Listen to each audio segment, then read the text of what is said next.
नमस्कार साथियों, स्वागत है आपका दिव्यांशी इंग्लिश पॉइंट पर। तो साथियों, यदि अभी तक आपने मेरे चैनल को सब्सक्राइब नहीं किया, चैनल को सब्सक्राइब कर दीजिए, वीडियो को लाइक कर दीजिए, बेल आइकन को प्रेस कर दीजिए ताकि आगे आने वाली सूचनाओं का नोटिफिकेशन सबसे पहले आपको मिल सके। तो साथियों, इस समय की बहुत बड़ी अपडेट आ रही है कि अभ्यर्थियों ने जो आंदोलन किया था वो आंदोलन व्यर्थ नहीं गया। अब मैंने कहा था ना, मेहनत कभी बेकार नहीं जाती है। तो अभ्यर्थियों ने जो इतना सुना, इतना सहा, बेचारे इतने परेशान हुए, धूप में गए, वो बेकार नहीं गया।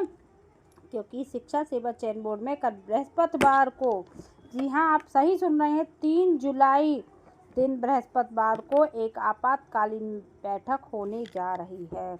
और ये बैठक होने जा रही है आपकी परीक्षा तिथि को लेकर। कल शाम तक कुछ बहुत बड़ी गुड न्यूज़ मिल सकती है, कोई बहुत बड़ी खुशखबरी मिल सकती है जो आपके लिए बहुत अच्छी खबर होगी। तो ईश्वर से प्रार्थना करिए कि अच्छी खबर मिले, अच्छी सब सूचना मिले, जिससे हम लोगों के लिए एक उम्मीद की किरण निकल कर आए और सब कुछ छोड़कर केवल पढ़ाई की जाए। कोई चिंता नहीं, कोई टेंशन नहीं कि परीक्षा होगी या नहीं होगी, ये सब कहकर, और अब हमें जो तारीख मिलेगी वो अंतिम तारीख होगी, बार बार तारीख पे तारीख नहीं होगी।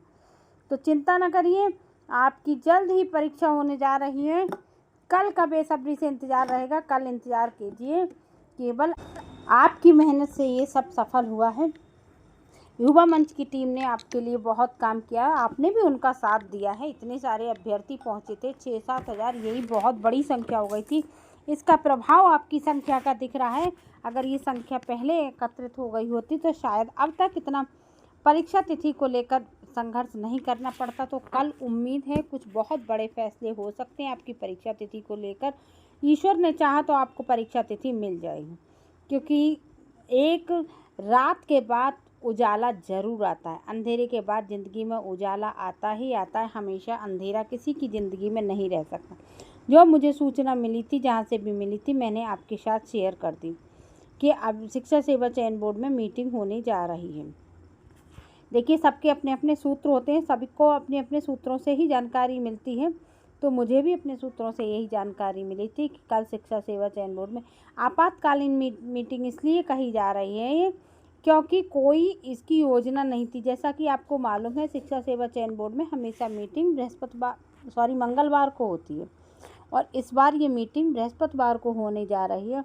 तो ये सोचने वाली बात है कि इस बार मीटिंग बृहस्पतिवार को क्यों होने जा रही है, क्यों मंगलवार तक 8 तारीख को मीटिंग होनी थी, क्यों 8 तारीख तक का इंतजार नहीं किया जा रहा है। तो वो इसीलिए नहीं किया जा रहा है कि आपको लेकर, आपकी परीक्षा तिथि को लेकर, आपके कष्टों को लेकर शायद सरकार भी सतर्क है या सरकार को भी चिंता है। तो इसलिए आप तैयारी में जुट जाइए और कल का इंतज़ार कीजिएगा। उससे रिलेटेड मुझे कल तक, अगर कल से पहले भी कोई सूचना मिलती तो मैं आप लोगों के साथ शेयर कर दूँ, और कल शाम तक मुझे जो भी सूचना मिलेगी वो भी मैं आप लोगों के साथ ज़रूर शेयर करूँ। लेकिन इस वीडियो को आप अपने दोस्तों के साथ ज़रूर शेयर कर दीजिएगा ताकि उनको भी एक उम्मीद की किरण जग जाए और उनका भी पढ़ाई में मन लग जाए। सही मायनों में पढ़ाई तब होती है जब परीक्षा तिथि आ जाती है। पढ़ते तो रहते हैं लोग, ऐसा नहीं है पढ़ाई छोड़ देते हैं, क्योंकि टीजीटी पीजीटी का अभ्यर्थी एक तो टीनेजर नहीं होता, अच्छी खासी एज का व्यक्ति होता है। अब एक तो उसकी एज हो चुकी होती है, उसके घर में परिवार होता है, बच्चे होते हैं, किसी को महिला है तो उसका पति होता है, और पुरुष है तो उसकी पत्नी होती है, उसके माँ बाप होते हैं, बच्चे होते हैं, तो उनकी सबकी उसके ऊपर जिम्मेदारी होती है। तो वो ऐसा नहीं कर सकता कि पूरे दिन बैठकर पढ़ जाए। तो वो सुबह या शाम को दोनों टाइम 2-2 घंटे पढ़ता रहता है। लेकिन अगर परीक्षा तिथि नहीं आती है तो मन में ये आता है, अरे अभी कौन सी परीक्षा तिथि है, दूसरा काम कर लेते हैं, क्या पता कल तक आ ही जाएगी, जब आएगी तब देखा जाएगा। तो परीक्षा तिथि नहीं आने पर पढ़ाई बहुत ज़्यादा प्रभावित होती है, लेकिन जब परीक्षा तिथि मिल जाती है तो अभ्यर्थियों को भला हो ही जाता है। और दूसरे अभ्यर्थियों ने बहुत ज़्यादा लाठी भी खाई थी, परेशान भी हुए थे। खैर, इतना ज़्यादा लाठी डंडे नहीं खाए थे जितनी कि अफवाह फैली थी। मैं ये नहीं कह रही किसी को चोट नहीं लगी थी, जिसको लगी होगी वही जानता होगा, उसको दुख भी हुआ था। लेकिन अगर पुलिस धमकाती नहीं तो हो सकता है वहाँ पे लड़ाई झगड़े की स्थिति बन जाती। तो प्रशासन को भी अपना काम करना होता है, अभ्यर्थियों को भी अपना काम करना होता है, सरकार को भी अपना काम करना होता है। कौन किसको जिम्मेदार ठहराए, कोई किसी को जिम्मेदार मत ठहराओ। केवल परिस्थितियाँ ऐसी होती हैं जो विपरीत चली जाती हैं और व्यक्ति परेशान हो जाता है और उसको लगता है कि गलती इसकी है, जिम्मेदार ये है। तो जिम्मेदार कोई भी नहीं है, जिम्मेदार केवल परिस्थितियाँ हैं। क्यों ऐसा नहीं हो पा रहा है?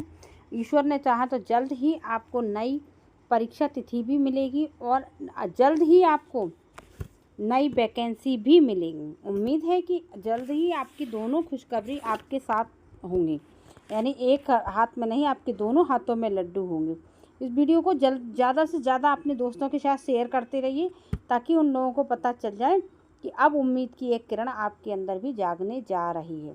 और देखिए, तैयारी तो आपकी सबकी पूरी होगी, ये मुझे भी पता है, लेकिन आप बढ़िया से प्रैक्टिस सेट लगाना शुरू कर दीजिए। और आपके जो पॉइंट वीक है, जहाँ पर आपकी क्वेश्चंस में एरर हो रही है, आप उस पॉइंट को अपने को स्ट्रॉन्ग बनाइए, तो आपका बहुत आराम से टीजीटी निकल जाएगा। तो इससे रिलेटेड मुझे और भी कोई किसी प्रकार की कहीं पर भी कोई सूचना मिलेगी तो मैं आप लोगों के साथ ज़रूर शेयर करूँगी, एक नई जानकारी के साथ, एक नई उमंग के साथ। अगली वीडियो में मिलते हैं, तब तक के लिए नमस्कार।